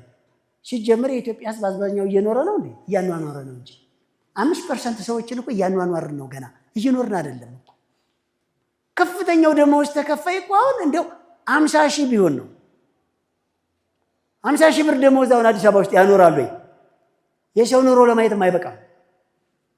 ይሄ እና 4,000 እና 8,000 እና ምናምን እነሱንም አተዋቸው። የሞተ ሲል እንዴት ነው አሁን ብዙ ድንዝዝ የሚል ከእግራችን ውስጥ እንደዛ ነው። በቃ ተረስቷል። ኦልሬዲ ምንም የለም። በቃ ተረስቷል። ማለትም አንድ ትንሽ ጠባብ ክላስ አሁን 10,000 ከሆነች፣ ስለዚህ ያ ሰውዬ የት እያደረ ነው በ10,000 ብር ደመወዝ የሚኖረው? ስለዚህ ጥያቄ ውስጥ ነው ሙሉ። ሲጀመር አፍሪካ ከጊዜ በኋላ ውቅያኖስ ጎስሟት ይሁን እንዴት እንደው ባላቅም ካርታው ለራሱ ጥያቄ ውስጥ ነው። አፍሪካ ካርታን በደንብ ጥያቄ ነው ራሱ ካርታ። አፍሪካ ራሱ ካርታዋ ጥያቄ ምልክት ነች። ጥያቄዋ ያልተመለሰላት ገና ማለት ነው። ህዝቧ በሙሉ ጥያቄዋ ያልተመለሰላት። ያላሳካቸው ሰዎች በአስቸኳይ ያሳኩ። ካላሳካ ወድቅ ያለው ማለት ነው እንዳትሉ፣ የሚቀጥለው ወር ላይ ኦቨር አምጥታችሁ ማሳካት ይቻላል። በጣም ከተራራቀ ካፒታል እዛው ላይ ማሻሻል ቻሉ። ካፒታል ለማሻሻልም ከተራቀ አንደኛ ላይ ያላችሁ ወደ ሁለተኛ ማምጣት ይቻላል። ሁለተኛ ላይ በጣም ከራቀባችሁ ወደ ሶስተኛ ዙር መቀየር ይቻላል። እያሳነፍኳችሁ ሳይሆን ተስፋ እንዳትቆርጡ ነው። ከቢዝነስ ፕላኑ ውጭ ግን በዘፈቀደ ዝም ብለ የቻልኩትን ያክል ልሄድ እንዳትሄዱ። በቢዝነስ ፕላኗ ልክ ሄዱ። ስኬታማ ሰዎች ሞኝ ሞኝ፣ ህፃን ህፃን፣ እብድብድ ይጫወታሉ ብያቸዋለሁ። እናንተም እስኪ ይህንን ስልጠና ላይ የተቀመጠ ቢዝነስ ፕላን እንደ ህፃን እንደ ሞኝ እንደ እብድ ዝም ብላችሁ ተከተሉ። ችግር የለም። ስኬት ጎዳና ላይ ነው የምንገናኘው በእርግጠኝነት። እና የጊዜ ነፃነት 100% ያስገኛቸዋል። 100%። 5 ዓመት ነው የምትደክሙት። 2 ዓመት ራሳቸው ድርጅት ራሳቸው እየሰራችሁ፣ ከ2 ዓመት በኋላ ደግሞ ሰራተኛ ብቻ እየተቆጣጠራችሁ በማናጀርነት 3 ዓመት። ከዛ በኋላ ማናጀርም ምንጅርጅርም አይደላችሁም። እሺ በቃ የላችሁም። በላይ አሁን ድርጅት ውስጥ የለም። ኦፕሬሽን ሊሰራ ብቻ ነው በቃ የሚለው። ማታ ነው አስተያየት የሚቀበለው። የለም ከጧት እስከ ማታ ለድርጅቱ አይደለም ለእናንተ ድርጅት ነው እየሰራ ያለው። አሁን የእናንተን ድርጅት ለምን ካላችሁኝ የማይቋረጥ ገቢ ሲስተም ተገንብቷል።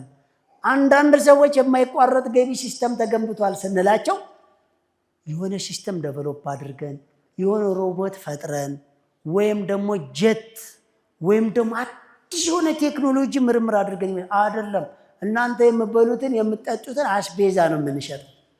ነገር ግን አገዛዝ አሻሻል ሪሳይክል ሲስተም ትርፉ መልሶ ራሱ ላይ እንዴት ኢንቨስት እንደሚያደርግ ቀደም እንደነገርኳችሁ ከሰዎቹ ጋር እንዴት ከብዙ ሰዎች የተወሰነ ጊዜ መግዛት እነዚያ ሰዎች ለኛ ጊዜ ሲሸጡ እንዳይኖሩ ደግሞ የተወሰነ ጊዜያቸው ለኛ ከሸጡ በኋላ የራሳቸውን ጊዜ እንዲኖሩ አድርገን ደግሞ አዳዲሱን የሥራ ዕድል እየፈጠርን ብዙውን የሀብታም ፕሪንት እየተሰራ ለዛውም በመቶ ሺህ የሚቆጠሩ ሰዎች አገልግሎት እየሰጠ ለሀገር ትልቅ ግብር ከፋይ ሆኖ በየወር ከሚሊዮን በላይ ለዚህ ፕሮግራም እያወጣ ግን እኛን አይፈልገንም።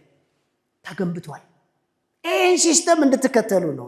ምንም ሽጥ፣ ምንም አምርት፣ ምንም አገልግሎት ሽጥ፣ ብቻ ቢዝነስ ፕላን ሳትይዝ ዶክተርም ሁን ሆስፒታል ይኑርህ፣ ኢኮኖሚክስ ባለሙያ ሁን፣ የግል ማይክሮ ፋይናንስ እና ባንክ አቋቁም፣ አርሶ አደርም ሁን፣ ሞዴል ሆነ ትራክተርና በሬ ጥመድ፣ የህግ አማካሪም ረቂቅ የሉ ተማሪ ነኝም በለኝ፣ ብዙ ቢሮ ይኑር፣ ጥብቅናም ስራ፣ ምንም አድርግ፣ ኢንዱስትሪም ይኑር፣ አስመጭና ላኪም ሁን። ያለ ቢዝነስ ፕላን ምንም አይነት ሙያ ቢኖር ቢዝነስ ፕላን ከሌለ ይሄ ቤት ተገንብቶ ጨርሶ ካለቀ በኋላ ሁሉም በሮች ቁልፍ የላቸው ማለት ነው። ስለዚህ ቤት ደግሞ በርና ቁልፍ ከሌለው ቤት ሳይሆን ዝም ብሎ በረት ነው ማለት ነው። እንኳን አይደለም የከብቶች ራሱ በረት የሚባለው ቁልፍ ያስፈልገዋል። ወጥተው አውሬ እንዳይበላቸው፣ ሌባ እንዳይነዳቸው፣ ወይ ሸብር እንዳያጠፉ። ስለዚህ ቢዝነስ ፕላን ከሌለ እያንዳንድ ፕሮፌሽናል ባለሙያ ቢዝነስ ፕላን ከሌለ ዋጋ የለህም።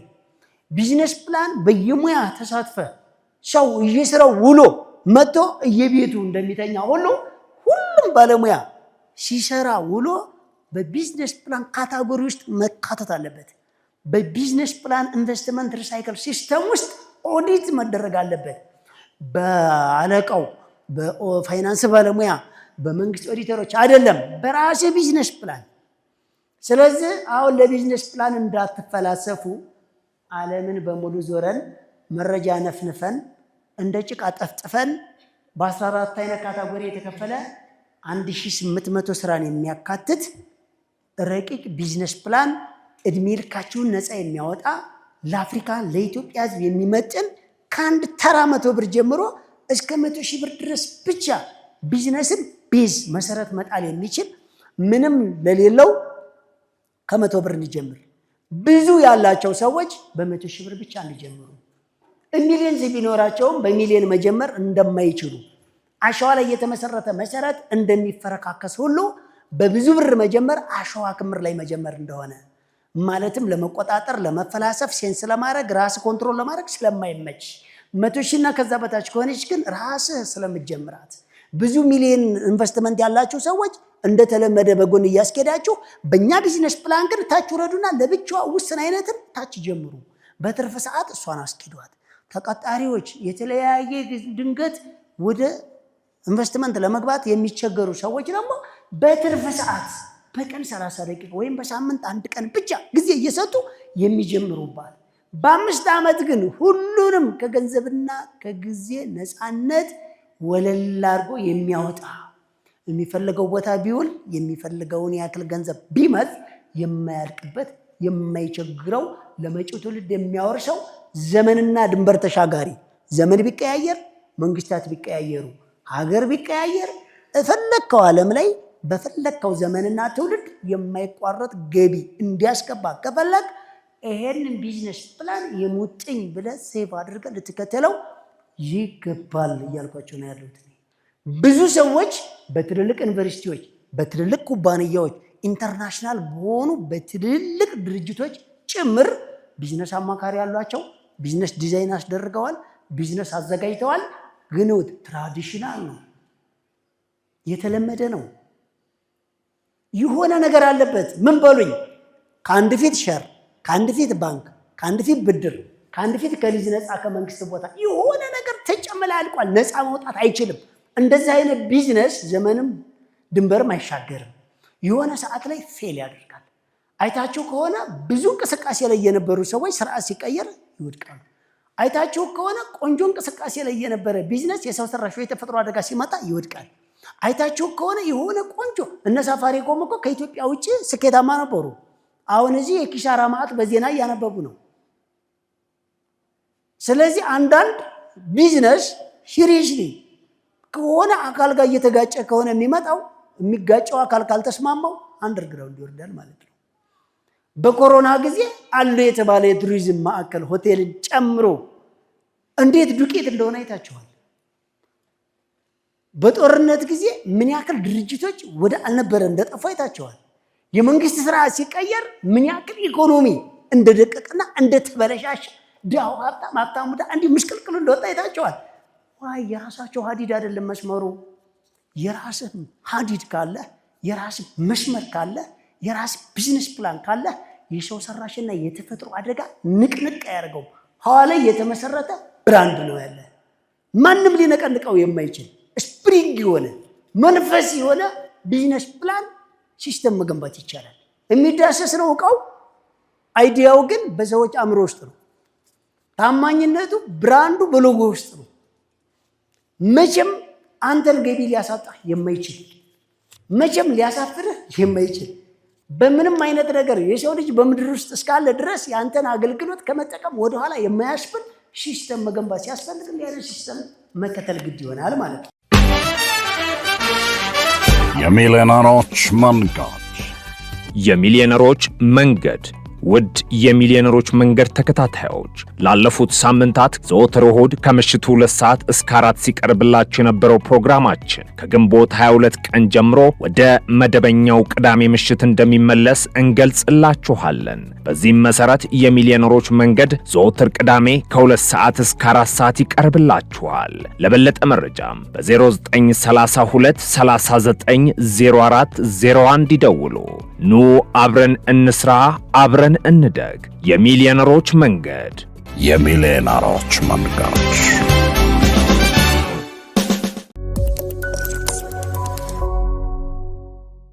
አንዳንድ ሰዎች ምን እንደሚሉ ልንገራችሁ። ፕሮግራማችሁን ጓጉቼ ሰው ጋብዘኝ ስከታተል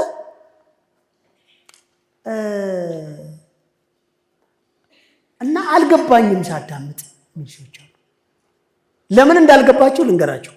104 ሳምንት የሚገባችሁን ስልጠና በ4 ሳምንት ሊገባችሁ አይችልም።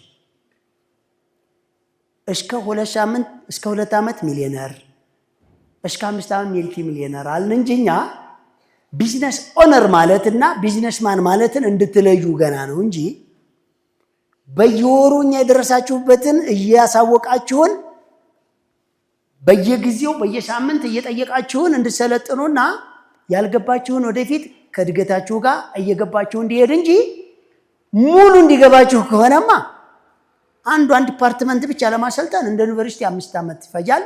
ስታወሩ ታረጃላችሁ። ነገሩ ከገባችሁ በኋላ ፖሊሲው ይቀየራል። ጄኔሬሽኑ በሚገርም ስፒድ እየፈጠነ ነው። በወሬን ጨርሰውና አንድም ተግባር ሳንሰራ ያልቃል። እዚህ ጋር ግን ጥንቅቅ ብሎ እስከሚገባችሁ ድረስ አትጠብቁ ብለናል። ኋላስ ያልገባችሁን ጥያቄ ቶሎ ቶሎ ጠይቁን። በምን በላይ ሚዲያ ብላችሁ ዩቲዩብ ላይ፣ በላይ ሚዲያችሁ ብላችሁ ቴሌግራም ላይ፣ በላይ ሚዲያ ብላችሁ ቲክቶክ ላይ ጠይቁን። በሚሴጅም ጠይቁን። በአካል ስትመጡም እዛ አዳራሽ ውስጥ ጠይቁን። ከዛስ የመለስንላችሁ መልስ እስከ መጨረሻ ግልጽ እስከሚሆን አትጠብቁ። ኋላስ አድርጉ የተባላችሁትን አድርግ። በቃ ስኬታማ ሰው ህፃን ነው። ስኬታማ ሰው ልጅ ነው። ስኬታማ ሰው ሞኝ ነው። ስኬታማ ሰው እብድ ነው። አለቀ። ግን እብድ ስትጫወት የጤናማውን መንገድ እንደመረጥክ ወቅ። ሞኝ ስትጫወት በብልህ መንገድ እየሄድክ ወቅ። ህፃን ስትጫወት ትክክለኛ የትልቅነት መንገድን እየመረጥክ እንደሆነ ወቅ። ለምን ለኛ ማህበረሰብ ነው የካራክተር የሚሰራው እንጂ ለሪያሊቲው ላይፍ ካራክተር ሳይሆን ትክክለኛ ህይወት ነው። በዚህ ማህበረሰብ ውስጥ እንደሞኝ መታየት ብልህነት ነው። በዚህ ማህበረሰብ እንደ እብድ መታየት ጤናማነት ነው። በዚህ ማህበረሰብ ውስጥ እንደ ህፃን መታየት ትልቅነት ነው። ለምን እምቢ የሚልን ነው የሚፈልገው የማህበረሰብ። አንተ እሺ ይበል፣ ዝም ብለህ አድርግ። ይሄ ማህበረሰብ የዋህ ሆነ ሐቀኛ ሆነ ቢዝነስን ሚስጥር ማድረግ ሲጀመር ይፋ ስታረግ ካየ ሞኝ ነው የሚል። አዎ ሞኝውን ላይክ እንደዛ ነው እያወራ ብቻህን ስታወራ ካየ ማህበራዊ ህይወት ለጊዜው አልፈልግም ካልከው ይሄ ጎጂ ልማዳዊ ባህልን ስታጥላላ ካየ አብዷል ጀምሮታል ነው የሚል። አየህ ያን ካራክተር አንተ ተጫዋት ግን ጤነኛ ነህ። እኔ የምጠይቀው ተቀጣሪ ነኝ። ሶስተኛ ዙር ስልጠና ሰልጣኝ ማነው ሶስተኛ ዙር የተመዘገብኩ ሲሆን ጥሩ እየተሳካ ነው ብዬ አስባለሁ። እየሞከርን ስለሆነ ማለት ነው። ኖርማሊ የሞከርኩት ያው ከሚሰራው ስራ ወይም ደግሞ ባለቤት የሚሰራው ስራ አለ ከሱ ጎን ለጎን ከዚህ በፊት የተጀመረ በባህላዊ መንገድ ሲካሄድ የነበረ ግን ደግሞ ከስልጠናው በኋላ ስንሞክረው እጅግ በጣም ጥሩ የሆነ ነገር ነው።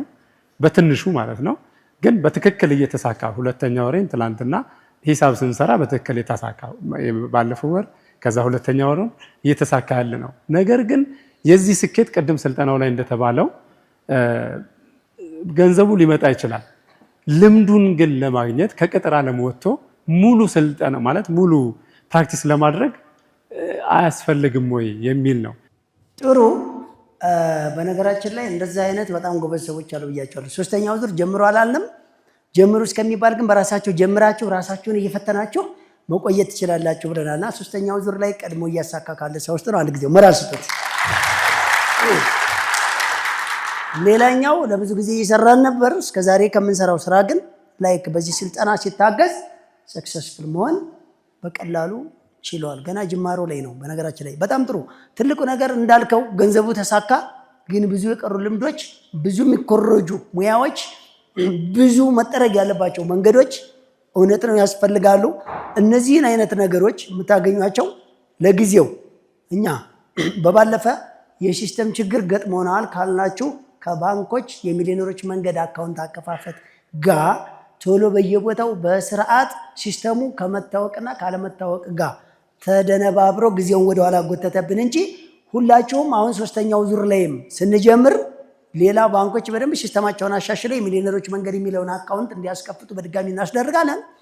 እሱ ሲስተም 20 ሺህ ሰዎች በግሩፕ ውስጥ የእርስ በርስ የግብይት ትስስር በሎኬሽን ቁጭ አድርገን ሰው ደንበኛ የሚባል ነገር አቅራቢም ገዥም አምራችም ተጠቃሚም የሚባልን ነገር ኦርጋናይዜሽን እጅግ በጣም የንግድ መርህንና የማምረትንና አገልግሎት የመስጠትን ሀቅና መርህ የተከተለ መጭበርበር የሌለበት ከአንዱ አንዱ ሊሳሳት ቢችል እዚያው ሲስተም ውስጥ የሚገኝበት ካሽ ያጥራችሁ በቼክ ራሱ እንደ ገንዘብ ግማሽ ፐርሰንት በቼክ የምትገበያዩበት በካፒታላችሁ 50% እና በምገዙት 50% የቼክ የኪውአር ኮድ ሲስተምን እነዚህን ሁሉ ረቂቅ ላይ ነው ያለ ነው።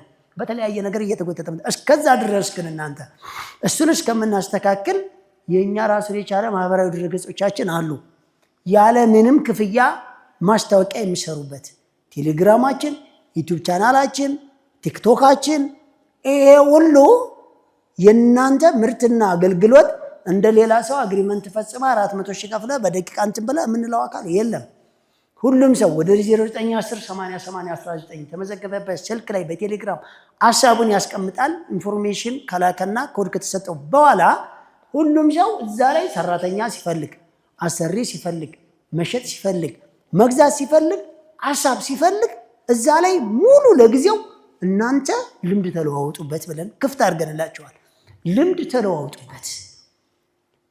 10 ቤቱ ቴሌግራም ላይ በግል ትልካላችሁ፣ እኛ ገምግበንና አስተካክለን እንለጥፍላችኋለን።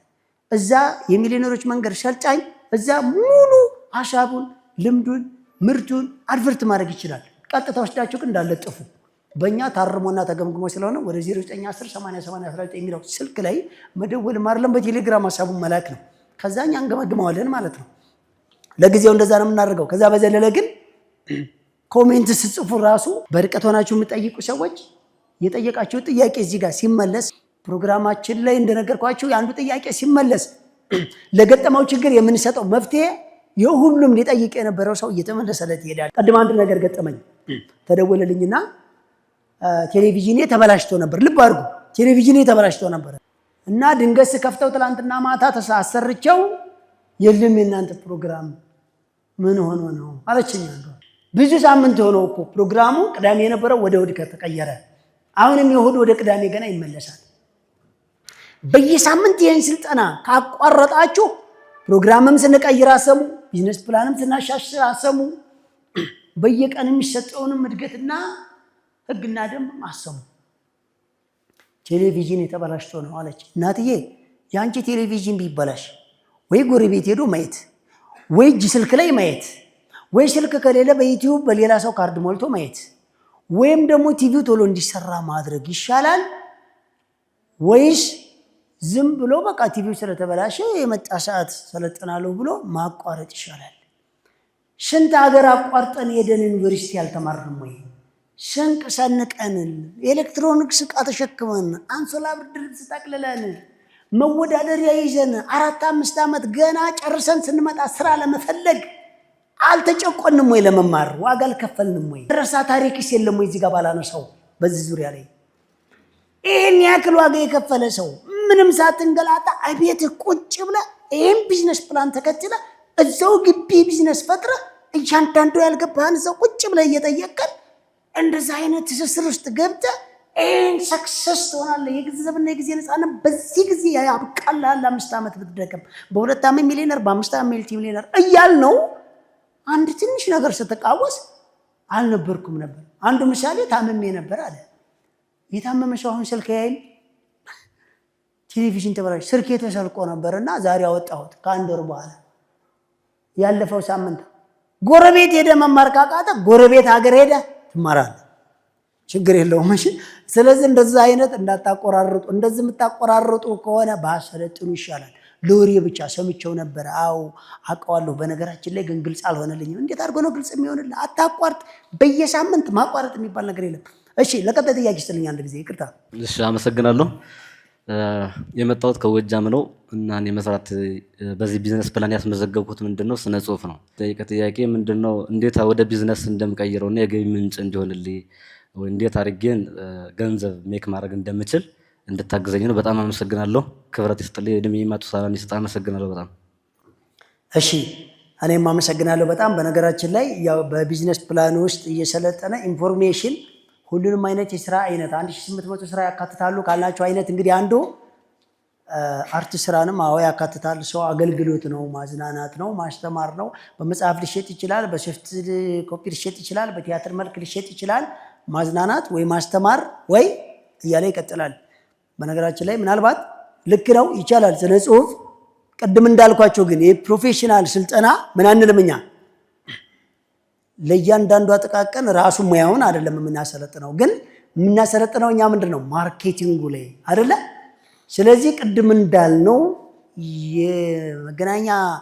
የብዙሃን መገናኛ ዘዴዎችን ተጠቅመህ ስራዎችህን የምትጠቁምበት የምታሳይበት፣ ምን ላይ ነው የምታቀርበው፣ በምንድነው ወደ ማርኬት የምታመጣቸው፣ በምን እንደሆነ አንተ ስለምታውቅ ማህበረሰቡ ከዛ የሚዝናናበትን የሚማርበትን ነገር በገንዘብ እስከሆነ ድረስ ማርኬቱን እኛ እንፈጥርልሃለን።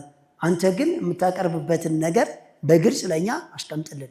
ለምሳሌ ይሄን ስነ ጽሁፍ በእንደዛ አይነት መጽሐፍ አዘጋጅቼዋለሁ ብትል በጣም ጥሩ።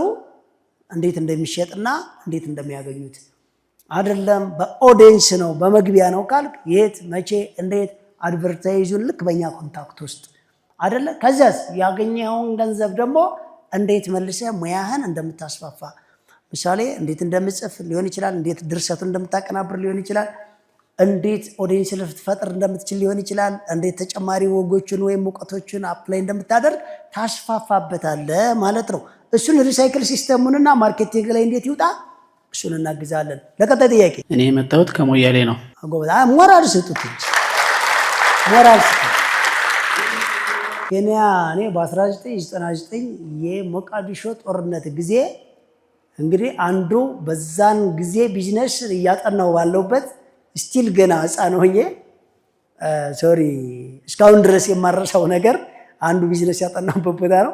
በጣም ደስ ይላል። እንደውም ኬንያ ውስጥ ለ3 ወር ታስሬያለሁ የምላችሁ እንግዲህ የኬንያን ሪሰርች ሰርቼ ጨርሼ ኬንያን፣ ታንዛኒያን የመዳረሻዬን ደቡብ አፍሪካና ሞሮኮ ለማድረግ በሞከርኩበት ሰዓት ነውና ቀጥሎ ወንድሜ አንድ ሪሰርች ከሰራሁበት ቀጠና ነው የመጣው። እሺ እኔ የምጠይቀው ጥያቄ ሞያሌ አገልግሎት ነበር የምሰራው። አሁን መቀየር የፈለኩት ወደ ንግዱ ዓለም ነው። ወደ ንግድ መግባት ነው የፈለኩት። እሺ እና አሁን ከዛ ስመጣ እኔ እንዳሰብኩት አላገኘሁትም። እዚህ ከተማ ውስጥ የቤት ኪራይ የማግኘት እድሉ አንደኛ አዲስም ከመሆን አንፃር ቤት ፈልጎ የማግኘት እና እኔ ከምከተለው ካፒታል እና ወይም እኔ ካስመዘገብኩት ካፒታል ጋራ የቤት ኪራዩ አልመጣጠንልኝ አለ። የምጠይቃቸው ወይም የማገኛቸው ቤቶች ለእኔ ምቾት አልሰጠኝ አሉ። ቢዝነስ ፕላኑን በዚህ መንገድ አሳካዋለሁ ወይ የሚል አእምሮ ላይ ጥያቄ አለ። ስለዚህ ይሄንን በምን መንገድ ነው የምንፈታው? በምን መንገድ እንዴት አድርገን እንትን በለው? ይሄንን ለመጠየቅ ነው። አመሰግናለሁ። እጅግ በጣም ጥሩ። በነገራችን ላይ ብዙ ጊዜ የምላችሁ እኔ እጃችሁ ላይ ባለ ገንዘብ ባላችሁበት ቦታ አሁን ባላችሁ እውቀትና አቅም ልክ ብቻ ጀምሩ ቢዝነስን። ስለዚህ ምናልባት ይሄ ነገር እስከዛሬ የምሰራውን አገልግሎት አዘምነህ በሚሊዮነሮች መንገድ ቢዝነስ ፕላን ውስጥ አካተህ መስራት አትችልም ወይ? አንድ አሁን ንግድ ነው የፈለግኩት ካልክስ ንግድን በምታውቅበት ኤሪያ እና በቀላል ልትንቀሳቀስበት የምትችል ቦታ ላይ አፕላይ ማድረግ አይቻልም ወይ?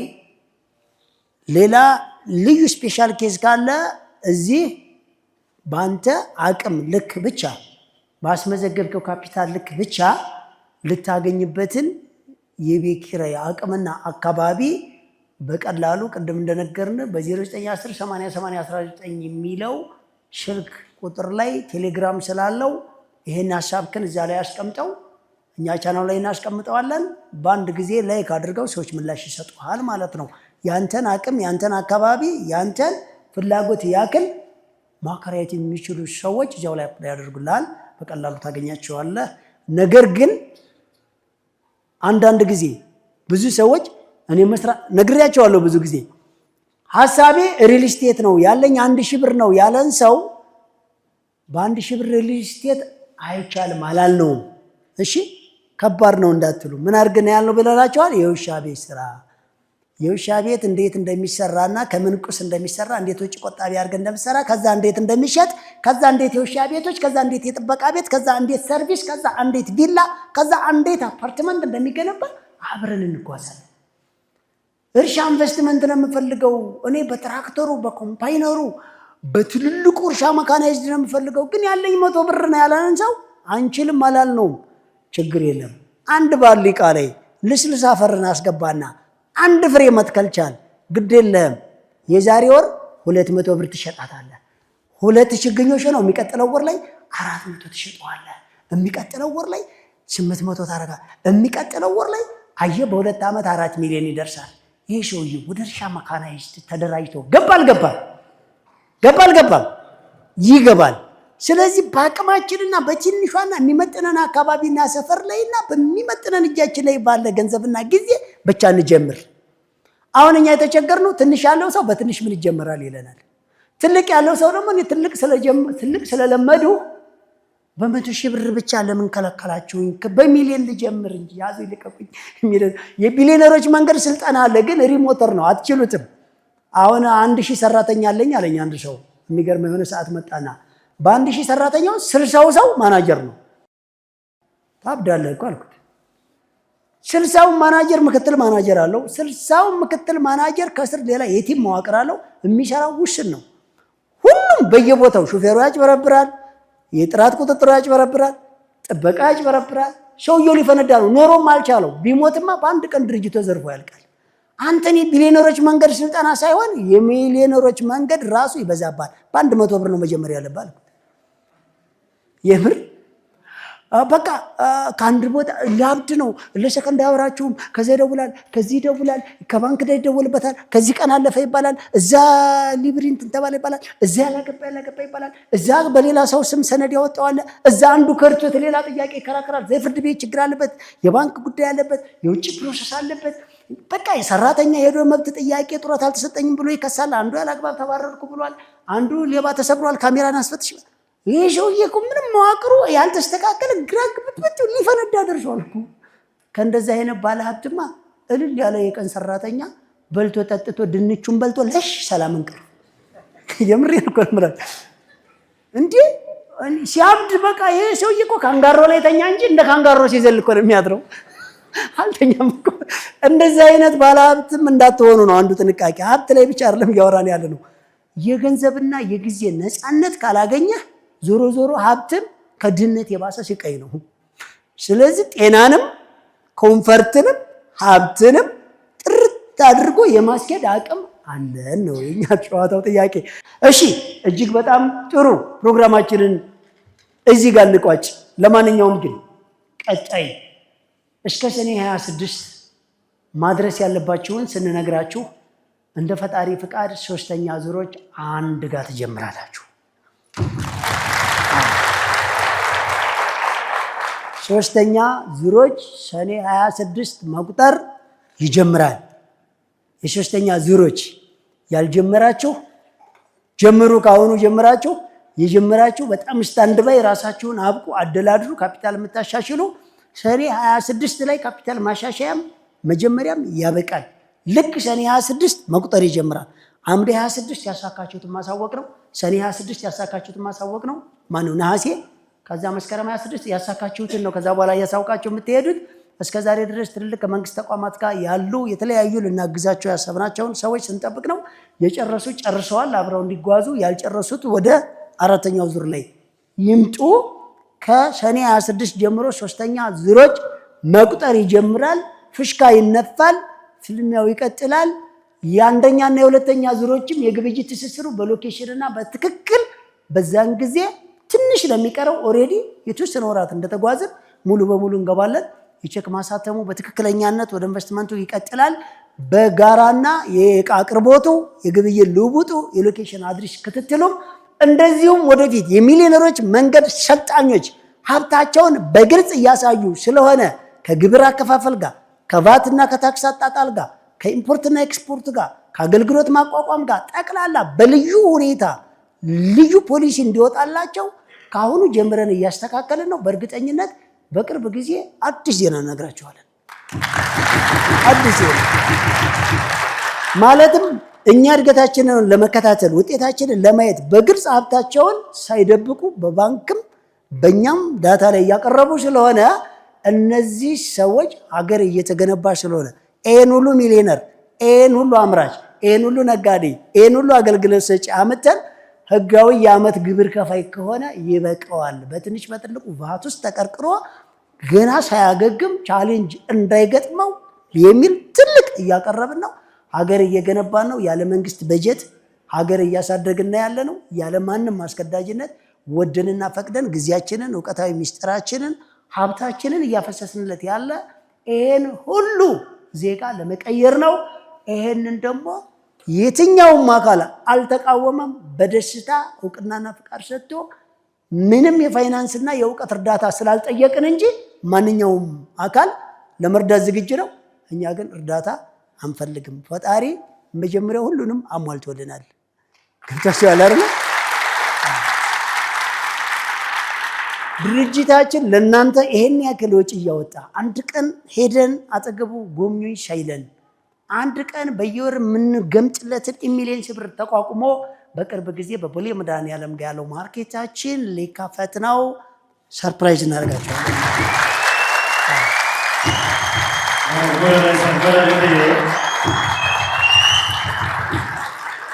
እዚህ ይህም ፕሮግራም የሚከታተል በአጠቃላይ የራሱ ግዙፍ ድርጅት ገንብቶ ሳይኖር የማይቋረጥ ገቢ የሚያስገባ ለብዙዎች የስራ ዕድል ፈጥሮ የሀገር ትልልቅ ግብር ከፋይ ሆኖ ውጭ ያለ ዜጋ ተመልሶ ኢትዮጵያ ውስጥ አንድም የውጭ ምርት ሳይገባ በምርት ራሳችንን ችለን እኛ ያገባንም ማንም መንግስት ይቀየር፣ ማንም መንግስት ይቀጥል፣ ማንም ሃይማኖት ይስፋፋ፣ ማንም ሃይማኖት ምን የሚበል ትልቁ ጉዳያችን የኛ መጀመሪያ ህዝባችን ባለበት ቦታ የሚመጣውን ሁሉ ተቋቁሞ ከረሃብ፣ ከስደት፣ ከድህነት፣ ከኋላ ቀርነትና ከሰቆቃ በአመለካከትና በፋይናንስ ነፃ መውጣት ነው የመጀመሪያ የኛ ድርሻ።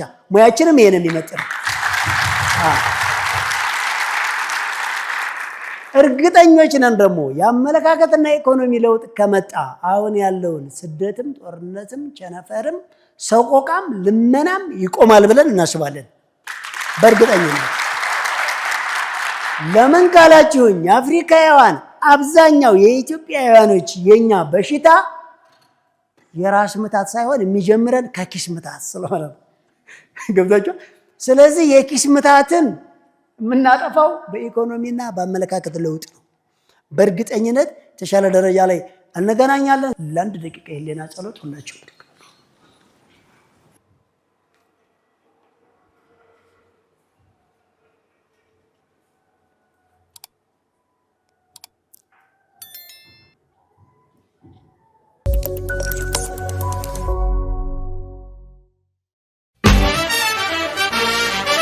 የሚሊዮነሮች መንገድ የሚሊዮነሮች መንገድ ውድ የሚሊዮነሮች መንገድ ተከታታዮች ላለፉት ሳምንታት ዘወትር እሁድ ከምሽቱ 2 ሰዓት እስከ 4 ሲቀርብላችሁ የነበረው ፕሮግራማችን ከግንቦት 22 ቀን ጀምሮ ወደ መደበኛው ቅዳሜ ምሽት እንደሚመለስ እንገልጽላችኋለን። በዚህም መሰረት የሚሊዮነሮች መንገድ ዘወትር ቅዳሜ ከ2 ሰዓት እስከ 4 ሰዓት ይቀርብላችኋል።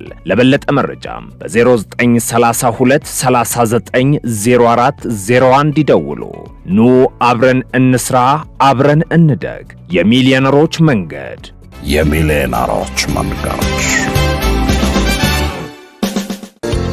በአፍሪካ የመጀመሪያ የሆነውን የሚሊዮነሮች መንገድ የቢዝነስ ፕላንና የሥራ ጥበብ ሥልጠናን አዘጋጅቶ ያለምንም ክፍያ በነፃ ለህብረተሰቡ በማደል ፋና ወጊና አብሪ ኮከብ ነን። ታዲያ የዚህ ሁሉ የልህቀት ሥልጠናዎች ሙሉ ወጪያቸው በበላይ አትክልትና አስቤዛ ማዕከል ይሸፈናል። አስደማሚ ነው። እርሶም ከበላይ አስቤዛና አትክልት ሲሸምቱ በአገልግሎታችን ይደሰታሉ። በሀገራችን የቢዝነስ ስልጣኔ ላይ አሻራውን ያትማሉ። በአንድ ጠጠር 2 ወፍ ይሏል። ይህ ነው በላይ አትክልትና አስቤዛ። ቁጥር 1 ካራ ኮተቤ መድኃኔ ዓለም መግቢያ 60 ሜትር ገባ ብሎ፣ ቁጥር 2 በእድሳት ላይ ነው።